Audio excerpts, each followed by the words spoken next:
Hello, everyone.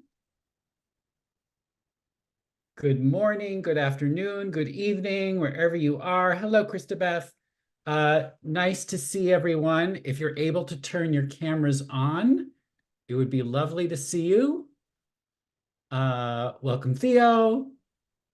Welcome, everybody.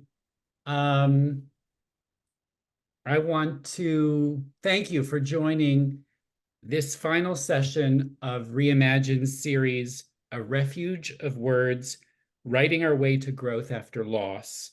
My name is Andy Engel, and I lead virtual public programs here at Reimagine. I live in New York City, also known as Lenapehoking, the land of the Lenni Lenape peoples, past, present, and future. During the colonial era and the early federal period, many of those folks were removed west and north, but some also remain among the continuing historical tribal communities of this region. I acknowledge the indigenous territory where I am to remind myself that more steps are needed to undo generations of damage caused by colonialism and white supremacy. Please let us know where all of you are Zooming in from. We would love to see that chat be activated. My pronouns, by the way, are he, him. For those who may need a visual description, I am a white cisgender male with gray hair, glasses, a blue shirt, and I've got a bright orange background behind me. Today, my colleague Nicole Tan is providing assistance with this gathering. Thank you, Nicole. I want to tell you a bit about Reimagine before we begin. For those who may not know, Reimagine is a nonprofit organization catalyzing a uniquely powerful community. People of different backgrounds, ages, races, and faiths, people of no faith, all coming together to heal ourselves, our communities, and the world. We support each other in facing adversity, loss, and mortality, and transforming all of that into meaningful action and growth. Reimagine resources, support groups, events like this one today are free and accessible to the public. This is made possible by the support and generosity of participants like you.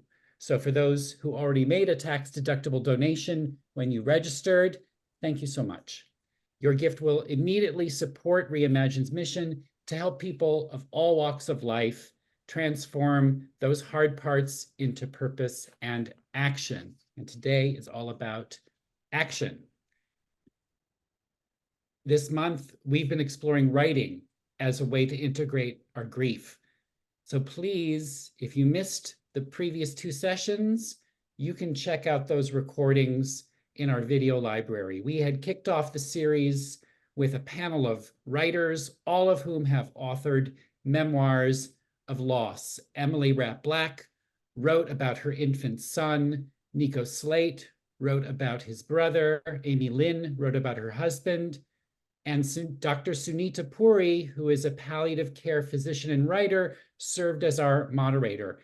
Last week, we had performance artist, meditation leader, and healer Nicolas lead a beautiful letter writing workshop.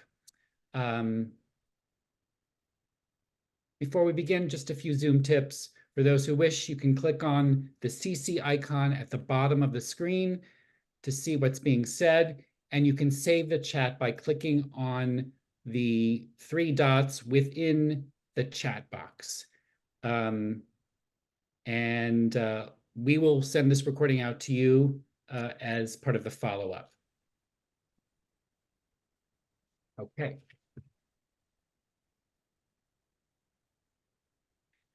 So we began our series with learning about writing. Then we experienced the power of putting pen to paper or finger to keyboard. And now, finally, we're here to take action with Marisa and with Claire. And we want to do this with intention and with consciousness. I can guarantee that our guest speakers will inspire you to put that pen to paper, to move from grief avoidance to grief acceptance. They are luminaries in the grief space and accomplished writers themselves. We'll hear how the writing process helped them personally with their losses. They are both Reimagine regulars and have spoken at many of our gatherings. Following their discussion, we'll have time for Q&A, and then Claire and Marisa have to boogie, but please stick around with us. We'll be having peer-led, prompt-driven breakout sessions, so don't miss that. Marisa Renee Lee is a called-upon grief advocate, entrepreneur, and she's the best-selling author of Grief is Love.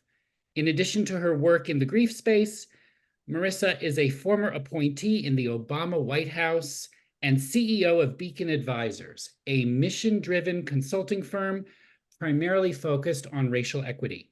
Marisa also regularly contributes to Glamour, Vogue, The Atlantic, MSNBC, and CNN, and she serves as an expert for Ritual's well-being app. Claire Bidwell Smith. She is recognized as one of today's foremost experts on grief. She's a licensed therapist, international speaker, and the author of 5 books published in 22 countries, including this one, Conscious Grieving.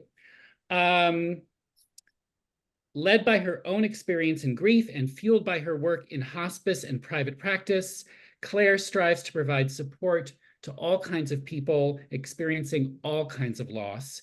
Claire has been featured in the New York Times, the Washington Post, NPR, etc. Her previous book is Anxiety, the Missing Stage of Grief, and Conscious Grieving, her new book. And I want to just take a moment to honor the lives of Claire's parents, Sally and Gerald, and Marisa's mom, Lisa May Lee, before we begin. And now I'm kicking this off. You too. Oh, thank you so much for that. I feel like as friends, I can speak for both of us and say I really appreciate that. You know, as many of you know, I'm sure once you lose your loved one, one of the things you don't hear very often is their name. So thank you for bringing Lisa into this session and for welcoming us both this morning. Yeah, that was really moving and kind of startled me out of the usual talks we give on grief. Thank you so much for that, Andy.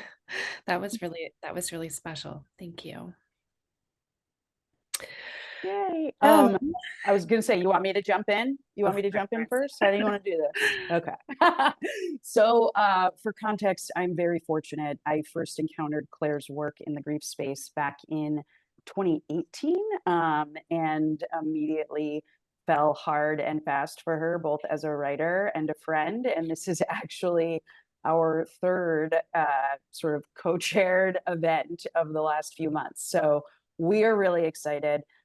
We welcome all of the questions. Nothing is too weird or unexpected or inappropriate. Odds are we've either heard it before, experienced it ourselves, or have supported someone else through it. So I just want to put that out there before we even get started. And thank you all for taking the time to be here today. I think we're going to have a really fun chat, and I am excited to get into it. So I'm just going to give a little bit of background, excuse me, on myself and my writing practice, and then invite Claire to do the same. And we're just going to ask each other questions back and forth, and then invite you all to pepper us with questions as well. So on my end, I am someone who has loved writing her entire life, but I didn't identify with writing as a tool for healing and transformation until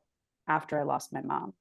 My mom actually first got sick when I was in middle school with multiple sclerosis, and then she was diagnosed with stage 4 breast cancer right as I was graduating from college and passed away a few years later. And so from the time that I was 13 until my mom's death when I was 25 and she was just 49, I had served as a caretaker for her in different capacities, even though I was also her child. And before she died, I thought I could kind of to-do list my way through death and through grief. And so I had spreadsheets, I did a bunch of research. I asked my mom the hard questions about her funeral and her wishes and her worries and all the things. And I assumed that because I was so well prepared when she actually died, I would be okay. I figured, oh, it'll be sad, but I'll be fine. And then she died. And I was completely undone by her loss. And I spent a lot of time being really hard on myself, incredibly unkind to myself, no compassion whatsoever. I thought I could just, you know, knuckle my way through it and I was going to be fine. And I just found myself getting more and more depressed, more and more anxious, panic attacks, having a hard time functioning, sleeping 3 hours a night. I mean, it was awful. Fast forward to 6 months after she died. I wish I could tell you what switched for me, but I was writing in a journal at the Equinox Fitness Club in Soho here in New York City. And I decided that day that there wasn't anything wrong with me and that the problem was actually in how we treat grief and grieving people in our society. And I committed to writing a book about grief that wouldn't be sad and depressing, that would tell the truth about what grief is and what we can do about it. And that would be a New York Times bestseller. I'm still waiting on the New York Times, but 12 years after my mom's death, I finally started writing that book, and it's Grief is Love. It came out 2 years ago. And for me, the process of putting that book together and finally taking that big action, that major step of becoming a writer and putting all of my grief out there in the world, it was absolutely one of the most healing things that I've done in my life. My mom's been gone for over 16 years now, so I've done a lot of things to heal and work on myself. But I will say there's something about taking the worst thing that has happened to you and forcing yourself not only to process it, but to process it and then put it together in a way that it is hopefully useful to other people, that is incredibly transformative. And so that's kind of how I got to this place. Now I kick it over to you, Claire. I love hearing about your process kind of in that frame of, at what point did we kind of take action or start to realize how to be in our grief process? And I've known you for so long and loved you for so long. And it was just kind of interesting to hear about it that way. And made me kind of reflect it. I had a different journey in some ways. My story is that both of my parents got cancer at the same time when I was 14. I'm an only child, and my mom died when I was 18, a freshman in college. My dad died 7 years later, and he died in hospice, and I was his caregiver. And after, particularly my mother's death initially, and then also my father's, I was just a mess, like really a mess. And a lot of that was like what you said, our culture really doesn't know how to support people who are in grief. We're getting a little better thanks to things like this that's happening right now with Reimagine, other organizations. But after my mother died, I think I spent about a year just kind of in paralysis. Just I couldn't even feel my feelings. I tried to run from them in many ways, traveling, boys, alcohol. Oh, yeah. I was going to say boys drinking. Yeah. Riding in cars with boys. But around the 1 year mark, at the 1 year mark of her death, I just found myself crawling the walls, wanting to talk to her, just crawling the walls, wanting her back, wanting to just, I couldn't believe it had been a year. And I was in some ways just beginning to inhabit my grief. And I couldn't believe I was going to do this for the rest of my life. And I had always been a writer since I was a little kid, and that was the track I had been on, even before they both got sick. And so my first instinct was to sit down and write. And I actually hadn't written that whole first year. It was too much. Like I was afraid to pick up a pen. There was going to be too much that was going to come out. Like I was just going to bleed through that pen if I picked it up. But I finally, at that 1 year mark, picked it up. And the thing that I wrote was a letter to her, which just, totally undid me, but also at the same time was so cathartic and so what do we do with everything that's sitting inside of us? You know, how much we want to talk to them, how much we want to tell them, how much we want to ask them things, or just still be in communion with them in some way. And I think that letter writing is such a powerful way to do that. It was really helpful. But even after that, and then after my father died shortly after that, I just was a mess. It took me a while to really figure out what were my action items. I stewed around in my grief for a long time. I had a lot of panic attacks and tried to avoid it for a really long time until I just couldn't anymore. The things for me that really began to break me out of it were volunteering. I was chasing Dave Eggers, you guys. If you know who Dave Eggers That's right. I had decided that I was going to marry him and he was going to fix all my problems and my grief. And because his parents had died too, and he was a writer too. And I was like, perfect. Such a good writer. This is it. And so I was chasing Dave Eggers, and I chased him to his organization that he had started, which was helping underserved school kids. And he had just opened one in Los Angeles. And so I was really there, honestly. I have to be honest. I was there for Dave. And then Dave did not fall for me. And I ended up volunteering with these kids and working at the organization. I got hired. And that was one of the first things that saved me, was beginning to be of service and find my way. So I was really grateful that Dave did not take my offer of marriage, but that he did provide this outlet of learning how to be of service in the world. And that was writing that, and then a lot of yoga and meditation and therapy were my kind of ways of finally beginning to take action around my grief. And I've now gone on, it's been 20 years since all of that.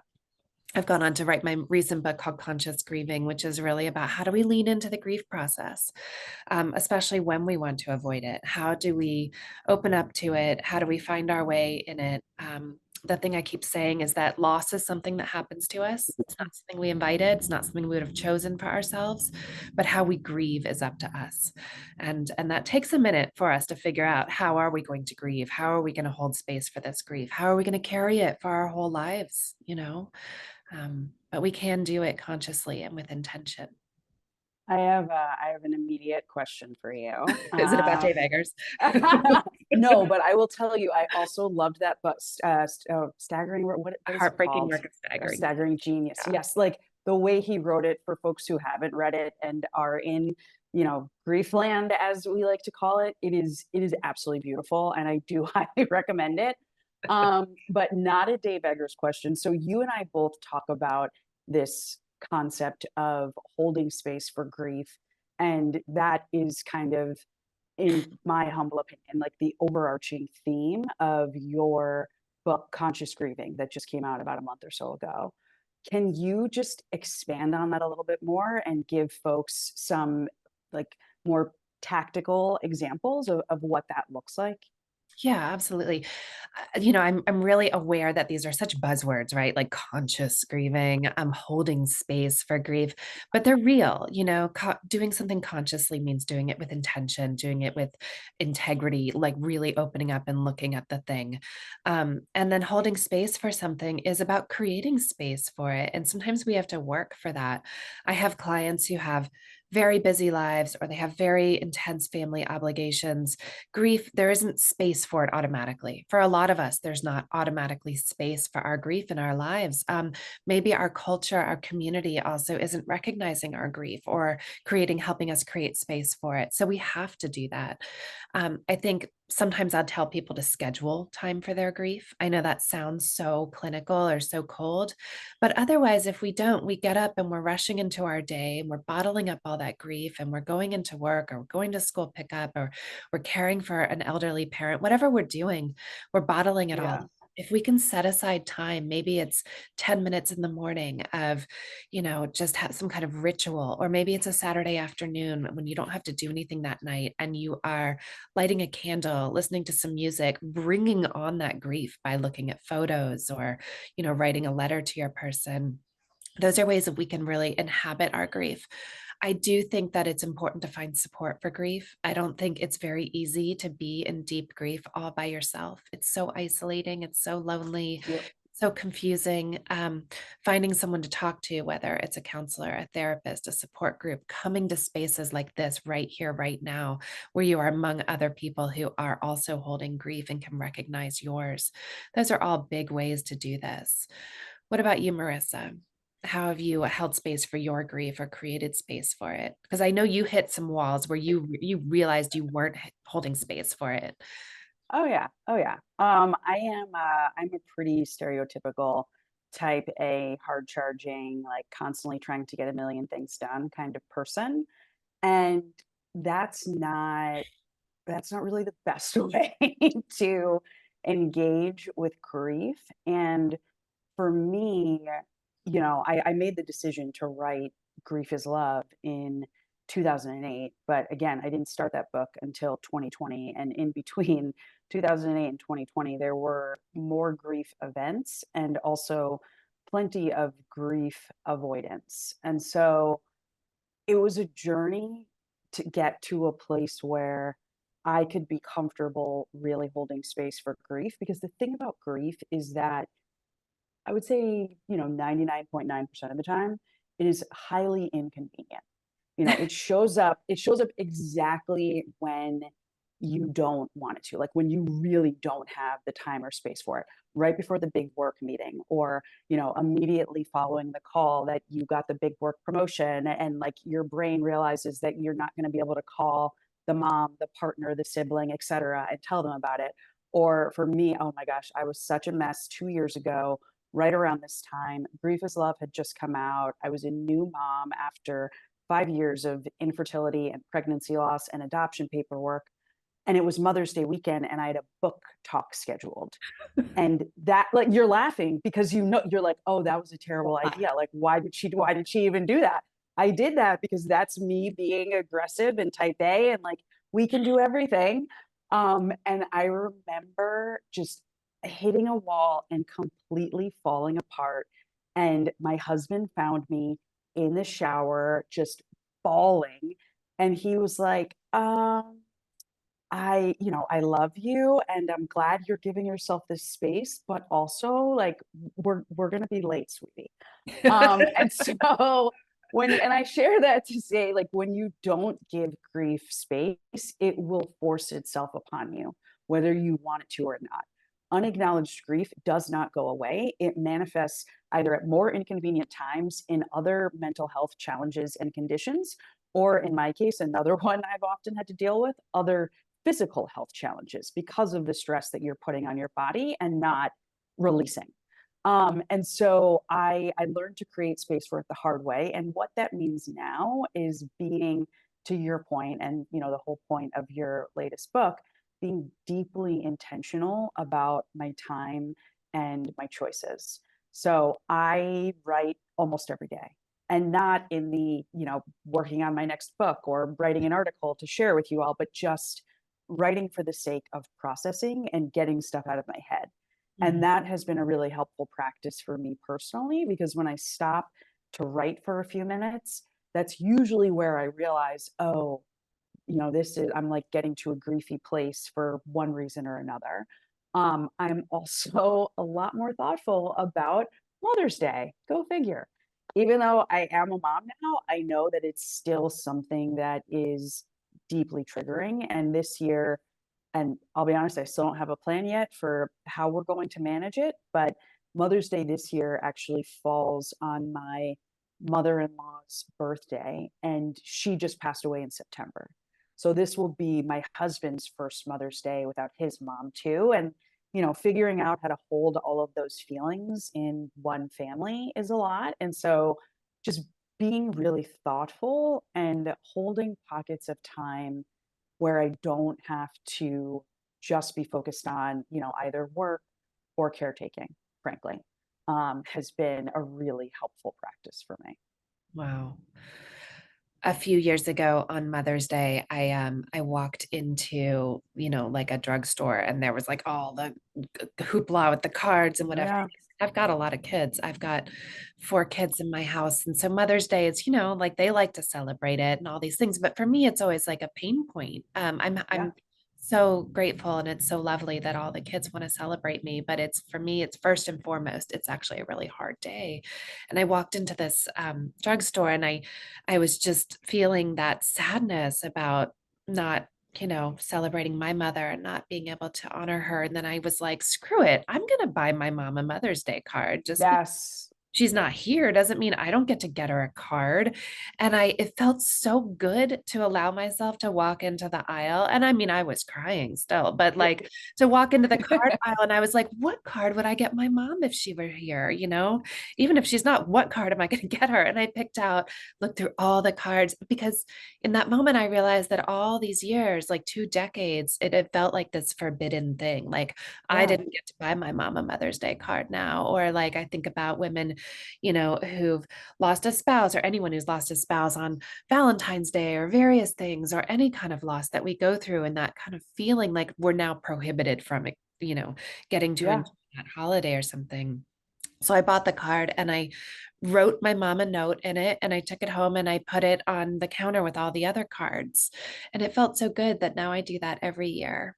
And I think it felt very like I'm taking back Mother's Day. Yes, yes. And that's like something that gets to a broader piece of advice that I know we both agree on that I want to share with everyone, which is don't let anyone else dictate what you decide to do or what you feel is or is not okay when it comes to your grief. Yeah. Like this is your process. This is about your unique relationship with someone who is no longer here. Do not let anyone else tell you what to do. I too I've done the Mother's Day card for my mom. I've also written her a birthday card on some of the big birthdays. And on the theme of taking action, a few years ago, I started sending out Mother's Day cards to other women. Some who have children, some who don't, all who have played some role in mothering me in one sense or another. And that for me has been just a really lovely and meaningful way to continue to keep my mom included in Mother's Day, even though she's not here. Yeah. One of the things, sorry, were you gonna say something, Claire? No, I was just gonna kind of expand on your, like, not listening to other people around you. I think we have to take moments where we check in with ourselves, and we think, how much of my grief process right now is being dictated by outside influence, whether it's something I read, or whether it's something weird somebody said to me, like, oh, you're still grieving, or whether it's Yeah. a family member who doesn't even share your same grief process. I think we have to check in with ourselves here and there, and just see how much of this, what do you know is true about your grief process? What do you know to be true? Not what somebody said at work, not what somebody said on the TV, or not what your aunt said to you. But what do you know is true? Are you still grieving? Do you need time? Do you need more space about it? Are you working through something? We get so many messages from the outside about what grief should look like, how long it should last, how we should be doing in the world. And I think that causes a lot of shame and confusion for us in the grief process. Shame and confusion, cosign. Not neither of those things are helpful when you are trying to heal. And another thing that I want to share with folks that I wrote a bit about in Grief is Love is, this idea of transformation as legacy. You as a griever, you have some measure of pain, and obviously you really miss and continue to yearn for whomever is no longer here with you. And I know for me personally, early on in the grief process, and by early on I'm talking years and years, I kept trying to get back to who I was before my mom died. I wanted to get back to that version of Marisa. And eventually I had to accept that on February 28th, 2008 at 5:37 p.m., that version of Marisa died with my mom. Like from here on out, I am the daughter of Lisa May Lee, who is no longer here, who's now been gone for some time. And I view her legacy as my transformation that I continue to go through, even now, especially as a new mom, like how I choose to live, the values that I'm trying to pass on to my son, the things I choose to write about, even like they are all also a reflection of her and our relationship and that love. And I think when you first lose someone, you want to go back in time because you want to stay as close as possible to when that person was alive. But if you give yourself permission to let go a little bit and see where this healing process and transformational process takes you, like you still maintain that connection with your person. And I just feel compelled to share that. No, I love that. I think in the very beginning of a big loss, it can be really hard to even consider the idea of transformation, and like post-loss growth and all these kind of lofty places. I was like, I don't want any of that. I just want my mom back. I don't care Yeah. about growing as a person or transforming or learning new things or compassion. I just want my mom. And I still have Yep. days where I'm like, I would trade it all for my mom. But Yep. I do think that those things are possible for all of us. And um, I think that one of the things that is so important is what you're touching on. How do we honor them and how do we stay connected to them? I was doing some research for a book about the afterlife years ago, and I was meeting with a rabbi regularly. And he explained to me that in Judaism, there's not a big emphasis on the afterlife being a place that we go, but rather the afterlife being the legacy someone leaves behind, the good deeds they did in their time, the values they instilled in the people that they loved. And I love thinking about it that way so much. You don't have to believe in anything particular to have that version of afterlife for your person. So I think about my father all the time and the values and the ways that he moved through the world and how can I embody those? Because that is a way of continuing the relationship with him and bringing him into the lives of my children and my daily life, and the same with my mother. And so it took me a while to figure out how to come around to those. I just was so resistant.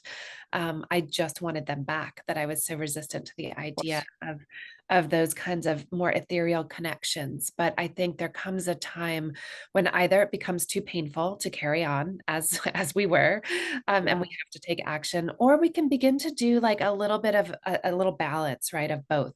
Like you can still stay stubborn and in your current grief process, and then take some little steps. Like for me, I would just go to yoga and like do half the poses and spend most of the time crying on the mat. But that felt like a win. Like I made it to Absolutely. class, you know? So that was like a Baby small, steps. yeah. Uh, things like that. What about Uh, you? sorry, first of all, Teresa, I just want to say I see your comment. I want to just normalize that. It's really hard, watching time continue to move forward, and those time milestones, whether it's New Year's or you're going through another birthday or another anniversary of their death. Like for me, again, it's been over 16 years, and this year I was like, how is this even possible? Like this doesn't like what have I been doing for the last 16 years? Like what is this life without her? So that is all very normal. Claire, a question that I had for you, for folks who are joining us and we're not those kids in elementary school who are just writing papers for no good reason because they loved writing like you and I. What advice do you give to your clients if they're trying to get started with a writing practice and don't know where to start? I think that's a great question. I think so many of us tend to overthink the writing process. We think we shouldn't write because we're not some brilliant writer, or it hasn't been part of our lives before, or we haven't studied it. So I think we have to acknowledge those feelings and then move past them, acknowledge those thoughts. I think it's great to have a regular time. So, maybe you pick a time in the morning, maybe you get up 10 minutes earlier, from here on, and you just pick a time while you're having your coffee or your tea in the morning before you go to work, write, but put a timer on.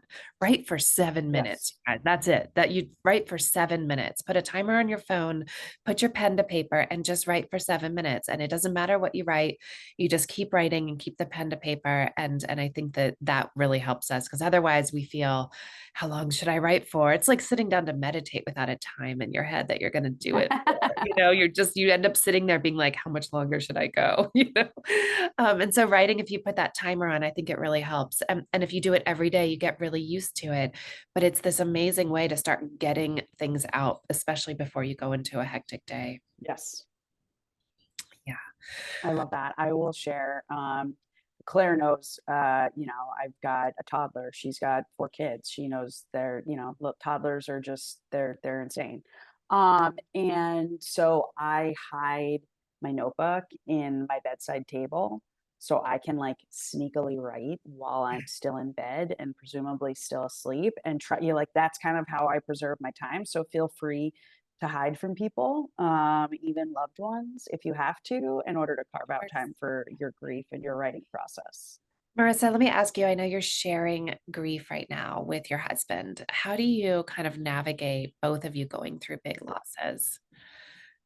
Um, as you know, it's been a mess at times. It was really, really tough. My husband had a very different relationship with his mother than the one that I had with my mom. And her illness, I mean, the end, it was really, really bad. And being, a grief writer and grief expert, but also somebody's spouse and partner, you can only say so much sometimes. Like you kind of have to let people do their own thing. And it's really hard to sit by and watch that. Like it was really, really hard. And at this point, we're just trying to be proactive about intentional conversations so that when the dates come up, we can both figure out how to support one another. Because in addition to Mother's Day, Matt's birthday is also 2 days after Mother's Day. So it's just, we're already talking in our house about how that's going to be a weird week and, what can we do about it and how are some ways we might feel comfortable celebrating. And, just trying to be really mindful of our individual feelings and how we can create space to support one another. But yeah, it's been tricky. I won't lie. Yeah. I want Wow. to jump in for a sec here. This conversation is great. I wish we could keep going, but we will keep going. But I want to transition into our Q&A section now. I hope folks have been thinking about questions they might want to ask. Our culture here at Reimagine is for all of you to unmute, to ask your questions directly of Claire and Marisa. I wanted to kick this off with the theme of caregiving. Claire, you mentioned this at the very beginning, that you were your father's caregiver. Marisa, I'm not sure what role you took with your mom back in 2008. Yeah. You had a role in that. And I'm curious about this theme because it is the theme of our next month's series. So folks can check that out. I'm curious about the particularities of grief for a caregiver, maybe some of the loneliness that caregivers experience, and also what you two have written about in terms of the caregiving experience. Thank you, Andy. I'm so glad that you've Yeah. called this out because it's such an important topic and it doesn't get talked about enough. And there's not enough support in this country for caregivers. I have only written about it from a very personal experience of taking care of my father. I was 25 years old and he was in hospice at home and I was his only caregiver. And it was so incredibly difficult and exhausting and scary and frustrating and, all of the things. And I think that it's so important to be compassionate with ourselves when we're in that role. It's so important to find support for it. I think we do a lot of anticipatory grief when we're in a caregiving role, but anticipatory grief does not necessarily lessen the grief that we will feel after they're gone. It's a very different grief. And that anticipatory grief also keeps us really stuck in this kind of state of limbo. We don't know when someone is going to die. We don't know how long we will be a caregiver. We don't know how long we're going to be in this state of anxiety and the wondering. So I think we have to kind of make things really small sometimes when we're in that place, in terms of like putting some blinders on when we're in that space of anticipatory grief. We're thinking a ton about the future. When is this thing going to happen? What is it going to feel like? You know, what my life is going to be like without them. We're thinking a lot about the past, what things used to be like, things that we missed, decisions we've made. And it's natural that we will be in those two places a lot, but that means we're not really in the present moment. So just taking measures to bring yourself back to your present moment and to awareness, just with simple breathing techniques, meditation, journaling can be really helpful. Marisa, I know you have a lot of thoughts on caregiving too. Yeah. So first of all, I just want to co-sign your comment on anticipatory grief. I definitely went down a million grief rabbit holes before my mom died, and I thought I was like getting a head start, and Mhm. that's just not how it works, unfortunately. I really struggled. You know, I had just turned 25. I'd been one of my mom's primary caregivers since I was a teenager. And I I didn't recognize until she was gone how much of my life and my life choices up until that time revolved around this person who was no longer there. Like I felt unmoored. Like that's the word that I keep coming back to. And it, you know, for young people in particular who are caregivers, I think folks often don't know what to do with them. And so there wasn't a lot of support for me and my grief. But to your point, Claire, you know, the one piece of advice that I would give to 22, 23, 24-year-old Marissa today is taking good care of yourself when you are a caregiver. That is the one thing that can help you at least a little bit when you're on the other side of this. So those mindful moments, seeking out the help of a therapist or counselor of some kind, taking good care of your physical health. Like I was not good at any of those things, and that made the grief even harder to bear, I think. Yeah, absolutely. Does anyone have questions for these two? And like I, C1, yes. how do you deal with feelings that writing about the loss and someone else's murder slash death is self-indulgent and putting the focus on you rather than on them? So I'm gonna take a first crack at this. This is an interesting question for me because it's something that I am actually grappling with right now and something that I'm working on. Over the summer, one of my younger cousins went missing, and it turned out she was murdered by her husband. And there was a lot of interest in the media around her case. And so there was also a lot of interest in me writing about what happened, you know, both from the perspective of being a family member who helped to find her and from the perspective of, you know, everything I know about grief, loss, etc. And for me, I I decided that I was only comfortable making the decision to write about it if I felt like write and publish, I should say, because it's one thing to write about it for yourself, but write and publish only if it was really going to help other people. And if my aunt, her mom, you know, was comfortable with it. Like that's how I managed it. And I think it's a really unique situation. And I do think it's important that you're, you know, dealing with these feelings and asking these hard questions. And, you know, I don't want to say that yes, you definitely should or no, you definitely shouldn't, but I would think more about who can be helped by what you're going to produce, and are there other people who you love who could be helped or who could be harmed? Yeah. I agree with all of that. I think that writing is not self-indulgent. I think it's a way of processing. I think if it's being used as a tool for processing grief, then it's not self-indulgent. And one of the things that that question made me think about is how often I see some people try to compare their losses to other people's in terms of minimizing their own loss, saying, oh my God, well, that person lost so and so, and mine isn't as big. Yep. And I think that when we do that, or when we think that we're being self-indulgent, or we're putting these kinds of labels on things, sometimes that's a way of avoiding our grief, because we're coming up with ways to avoid our grief by saying, oh, it's self-indulgent for me to focus on this, or that person's loss is bigger than mine, or whatever it is.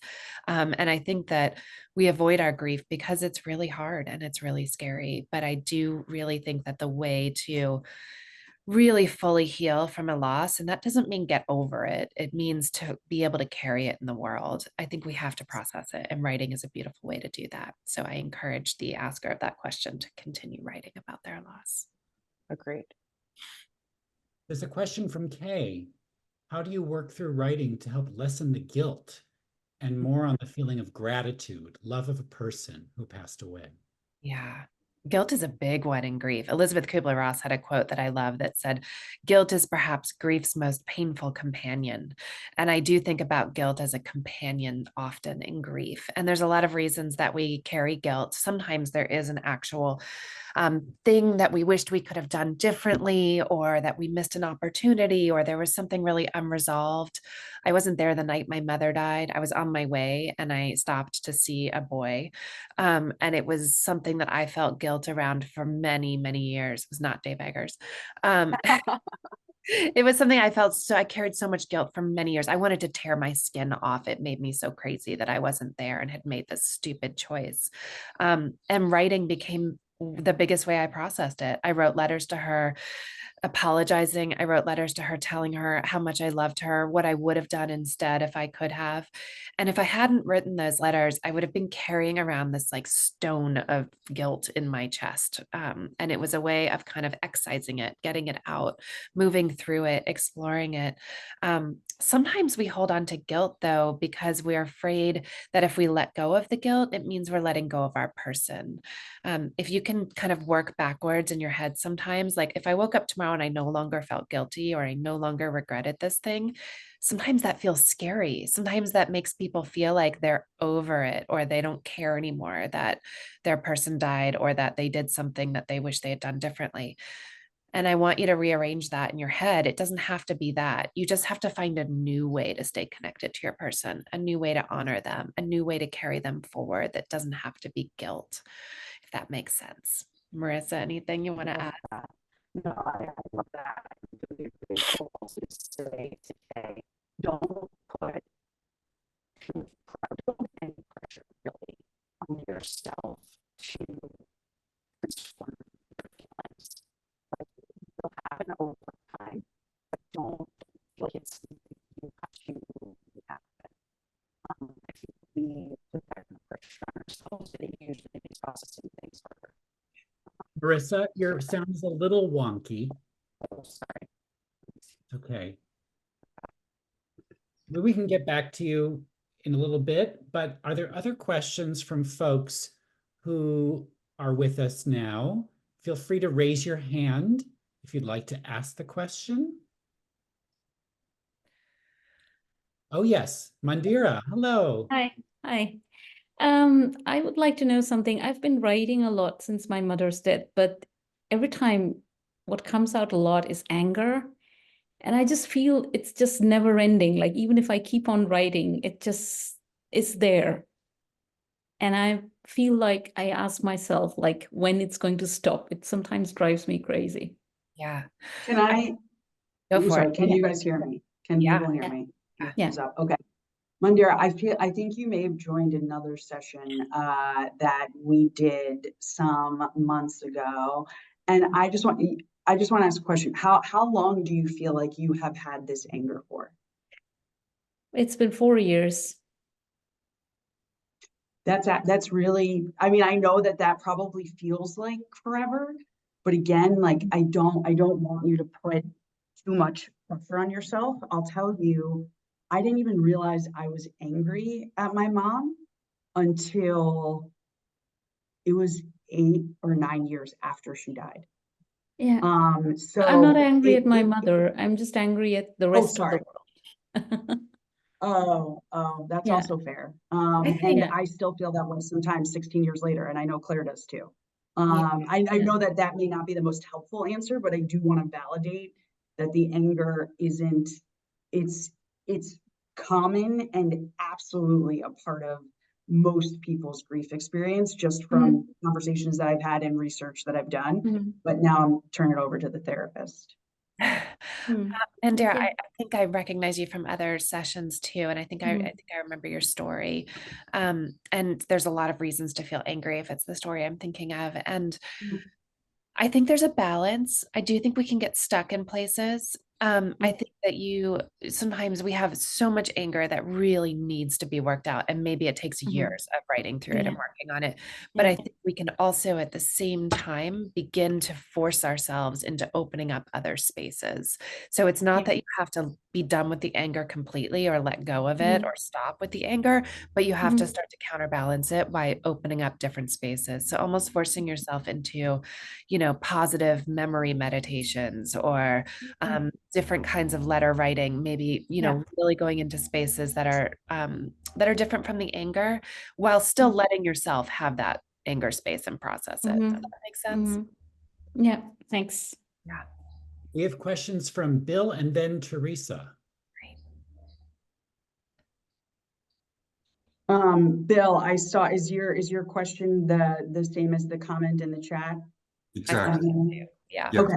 Yeah, no, that's a really, I responded a bit in the chat. I do think that's a really interesting point. For me personally, when I think about healing in the context of grief, I do think about it differently from, infection, wound, et cetera, other things that you referenced and other places where we tend to use the word healing. I think of it as this ongoing journey and experience that is all about me figuring out, to use Claire's words, like, how do I carry this grief in the world? And I view it as ongoing, because my mom's loss isn't something that's ever going to go away. Whether it comes up in the context of my son not having any grandmothers, or it comes up a decade from now when something terrible happens in the family and my mom's not here for me to talk to her about, so for me, it is very much an ongoing thing. But yeah, I'm gonna be thinking about that some more. I think about it as like healing the pain that we experience in grief. I mean, I was in so much acute pain in following the loss of my parents, and I was also in a lot of acute anxiety. And both of those things I needed to heal. I didn't need to fix or change the fact that they were gone. I needed to heal a lot of the really debilitating and difficult aspects of my grief and learn how to be in my grief in different ways. And when I talk about healing, that's really what I'm thinking about. I don't think of grief as an affliction or an illness or something we need to get over, but there are aspects of grief that we carry that I do believe we need to heal. I would respectfully disagree. I think the words matter. And I think that the use of the word healing evokes things in people that perhaps you don't really mean to evoke. And I don't really think you ever heal from grief. I think you just get used to it. I know my parents died many, many years ago, and I love them and I miss them, and I grieve for them, but I'm used to it. It's part of who I am now, and I got used to it. But that's just me. That's just me. It can be very different for each individual. Thank you, Yeah, Bill. I love the question. Thank you. Thank you, Bill. Teresa. Hi. So my question is in regards to, I think one of the things that's preventing me from really actively pursuing the issue of grief in my writing. It's so personal, and the people that I'm grieving have touched so many people. In 2007, I lost one of my sisters. In 2020, my dad died. In 2022, my husband suddenly dropped dead. And in telling, and even just in writing for myself, I'll give you an example. In regards to my husband's death, my kids were 16 and 21 at the time, and my 16-year-old was present when his dad just dropped dead. No warning. How do Thank you. I worry about being respectful of crossing the line between my story and their story.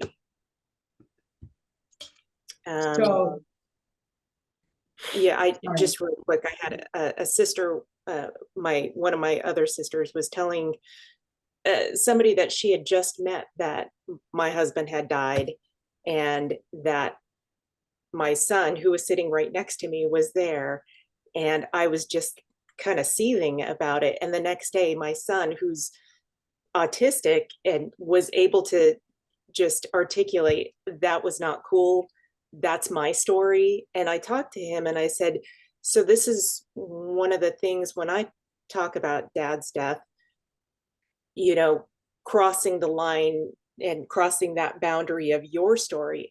And he did say, but my story is part of your story. But still, it's such a delicate issue that I don't want to be disrespectful of my kids and their stories. no, I mean, first of all, I am so sorry. And good for your son for being able to articulate that that was not cool. I'm proud of him. This is something that I struggle with as well, not so much around my mom, but my son is adopted. And a lot of people, always ask a lot of questions, and I write about all of the hard things, and there's been a lot of interest in writing about that journey. And I only talk about very specific elements of that journey because, there's not a clear line between parent and child when really things are like this. And it's really, really tricky. I would say when you're writing just for yourself for the sake of processing and holding space for your grief, I think you should feel comfortable writing whatever you want, however you want to write it. When it comes to the more public stuff, I actually reached out to Claire when I got the opportunity to write Grief is Love. And, I asked her how she's navigated some of that in her writing with the people that she loves.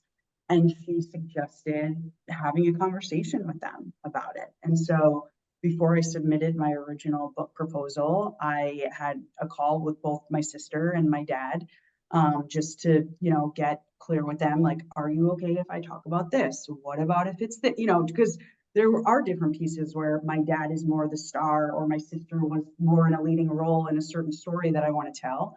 And then I did it again before the final manuscript was submitted for print, just because, to your point, obviously you care deeply about your children and other people who might be impacted, and you want to do right by them. But you also have a story that you want to get out there. And so balancing that tension, like it's not easy, but I do want to say it can be done.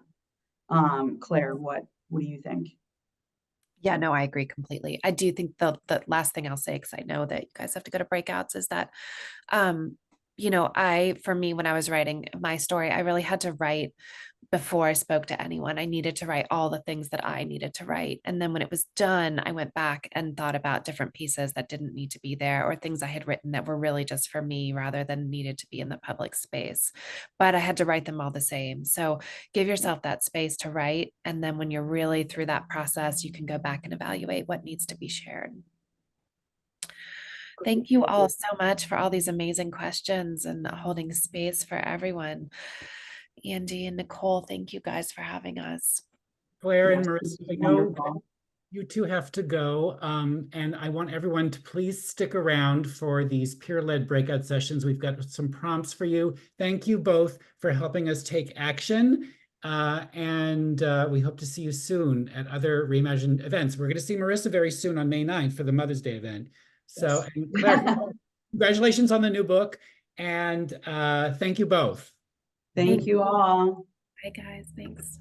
Okay, folks. So we are now going to head into breakout rooms for 15 minutes. Susie, I just want to let you know, I sent you my email so I can try to get answers for your questions from Claire and Marisa after the fact. So we're going to have our 15 minutes of breakout sessions. Please all be mindful of the time.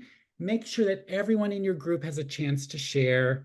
And I just want to make sure everyone knows this is not about giving advice to people.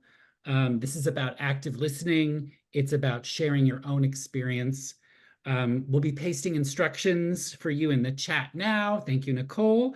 For anyone who needs help during the while you're in breakout rooms, you can use those instructions for some help.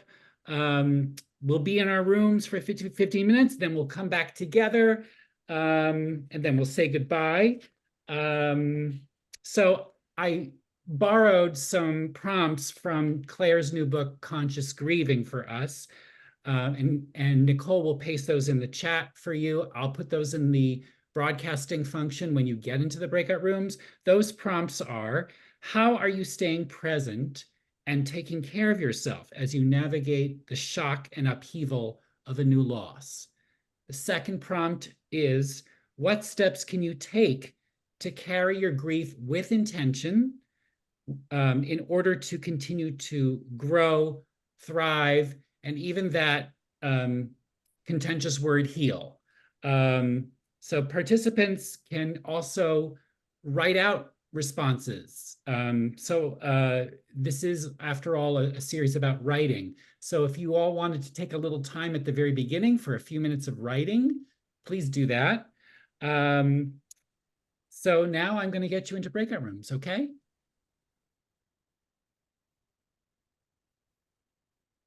Hello, everybody. Welcome back. I hope you had some good conversations. I hope this was helpful to you. Thank you so much for joining us. I wanted to just give you all a heads up again about Marisa's Mother's Day gathering on May 9th. Please join us for that. We'll have a conversation with Marisa, Michelle Hord, Stephanie Fu, Lisa Kiefauver. In the wake of loss, all four remarkable individuals will be bringing intention to living a joyful and authentic life. This event will be moderated by Amanda Klutz, who's the co-host of The Talk on CBS. It's going to be a very special event. I hope you join us for that. Please keep coming to Reimagine events. Our vigil is going to be next Wednesday on May 1st with death doula Elua Arthur. And I mentioned the caregiving series that follows after that. I hope to see you all soon. Thanks for coming, and enjoy the rest of your day. Take good care. Bye, everybody.